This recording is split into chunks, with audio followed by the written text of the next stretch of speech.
Donc bonsoir à tous, bonsoir à toutes, bienvenue sur la chaîne de Mission Paranormale. Je vais tout vous expliquer sur tout ce qui est possession démoniaque, les phénomènes paranormaux, ainsi que ce qu'il faut faire et ne pas faire. Donc là ce soir on va s'attaquer à la possession démoniaque, ce qu'il faut savoir pour se protéger et éviter de rentrer en communication avec des esprits malsains. Alors, premièrement, comment vit une personne possédée par le démon? Comment vit-elle une fois libérée? L'édition italienne de Aletheia s'est penchée sur la question en interrogeant Don Amorphe, exorciste de Rome.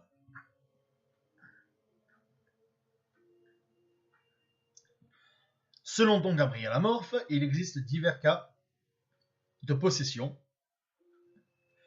Il peut s'agir d'un comportement étrange, d'un changement de timbre de voix, d'une inversion brusque et visible envers le sacré qui se manifeste par des jurons et des blasphèmes. Bien souvent, les possédés ont des comportements normaux. Beaucoup d'entre eux exercent une activité professionnelle sans qu'aucun de leurs collègues ne soupçonne quoi que ce soit. Ils développent ainsi des stratégies comportementales qui les aident à surmonter les crises en se réfugiant aux toilettes, par exemple, jusqu'à ce que les choses redeviennent normales. Donc voilà, donc déjà ça c'est déjà un premier point concernant tout ce qui est ces phénomènes-là. Une personne possédée, c'est soit que vous le verrez directement, ou soit il va essayer de le cacher par différentes choses pour éviter de faire une crise ou quoi que ce soit. Pire encore, selon les prêtres exorcistes, il existerait même des prêtres possédés qui continueraient à célébrer la messe. Chaque jour, ce dernier explique le phénomène par des rituels sataniques exercés par des proches de ces prêtres opposés à leur vocation.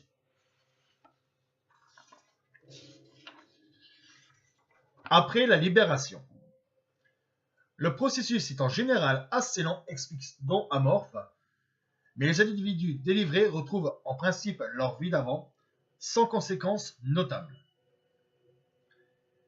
Et leur foi s'en trouve renforcée. Ils vivent leur libération comme un véritable don de Dieu, et à leur tour cherchent à prêter main forte à ceux qui se trouvent dans une situation analogue. Ils se font donc apôtres en apportant leur témoignage dans des groupes de prière, dans les paroisses et en toute occasion. Le père Amorphe nous relate par ailleurs le cas de Francesco Vaiasuso de son livre Témoignage, La mia possession, ma possession, pour dire en français. C'est un livre dont on a beaucoup à apprendre, possédé par 27 légions de démons, à la suite d'une messe noire à laquelle il a été forcé d'assister lorsqu'il était enfant. Il a lutté de toutes ses forces pendant des années pour s'en libérer. Aujourd'hui, en dehors de son activité commerciale en Sicile, d'où il est originaire, il voyage beaucoup pour offrir son témoignage, pour donner des conférences, pour faire en sorte que les gens comprennent que le démon existe s'ils ne l'avaient pas encore compris,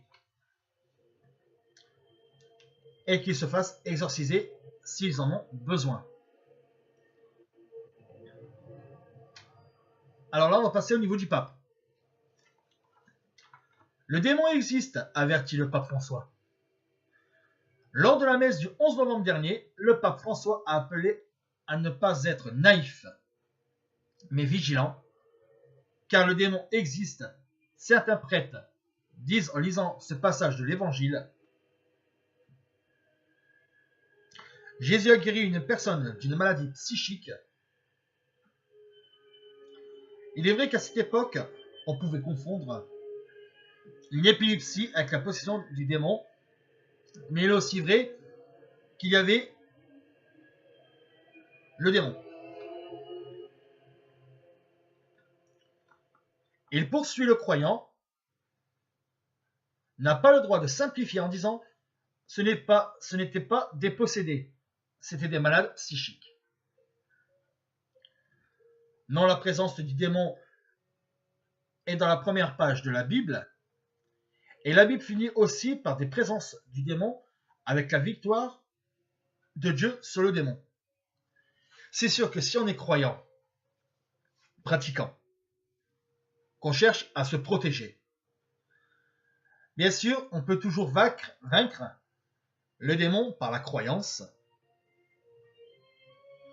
Il y a aussi quoi? Il y a par la protection, par les chapelets, par les prières, par les messes, et aussi aller voir aussi un prêtre exorciste qui peut à tout moment vous exorciser pour que vous soyez libérés à votre tour. Le pape a insisté sur la nécessité de demeurer toujours vigilant, car la stratégie du démon est la suivante.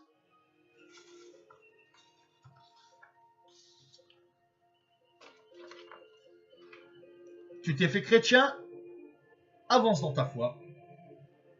Je te laisse tranquille, mais quand tu t'es habitué et que tu n'es plus si vigilant et que tu te sens sûr de toi, je reviens. L'évangile d'aujourd'hui commence avec le démon chassé et finit avec le démon qui revient. Saint Pierre le disait, il est comme un lion féroce qui va et vient à l'intérieur de nous-mêmes. C'est ainsi.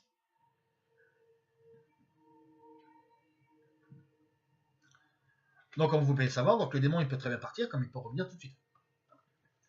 Ou peut-être quelques temps après, ou quelque chose comme ça.